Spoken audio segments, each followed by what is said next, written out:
జనశక్తి Maoist కొరియర్లుగా పనిచేస్తున్న 6గురిని arrest చేసిర్రు సిద్దిపేట పోలీసులు. వీళ్ళ దగ్గరికెళ్లి 29 mm పిస్టళ్లు, ఒక రివాల్వర్, 58 రౌండ్ల బుల్లెట్లు స్వాధీనం చేసుకున్నారు. వీళ్ళలా ఒక channel reporter, Nakrekal MLA Vemula Veeresham సొంత అన్న వేముల రామచంద్రరావు కూడా ఉన్నారు. 15 రోజులు వీళ్ళ మీద నిఘా పెట్టి అరెస్ట్ చేసిర్రు అని చెప్పారు సిపి శివకుమార్. మావోయిస్టు సింపథైజర్లు కానీ కొరియర్లు కానీ అలాగే జనశక్తిలో పనిచేసిన యాక్టివ్ మెంబరు మావోయిస్టు కొరియర్కు సహకరించినందుకు ఈరోజు అరెస్ట్ చేయడం జరిగింది. 3 9mm పిస్టల్స్, ఒక రివాల్వరు, 58 లైవ్ రౌండ్స్ స్వాధీనపరచుకోవడం జరిగింది.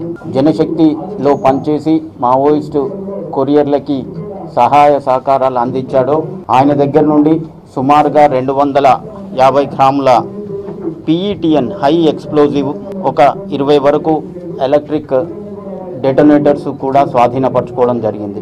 వెంకట్రావుపేట తోగుట మండల్ సిద్దిపేట కమిషనరేట్లోని రేపాక స్వామి అలియాస్ రాజేష్ రాజేందర్ అలియాస్ రవి 2012-13 మధ్య కాలంలో చాలా యాక్టివ్గా మావోయిస్ట్ సింపథైజరే కాకుండా కొరియర్గా ముఖ్యంగా Andhra Orissa border special zonal committee చెందిన కొంతమంది స్టేట్ కమిటీ మెంబర్లకు ఇక్కడ నుండి కొరియర్గా పనిచేయడం జరిగింది.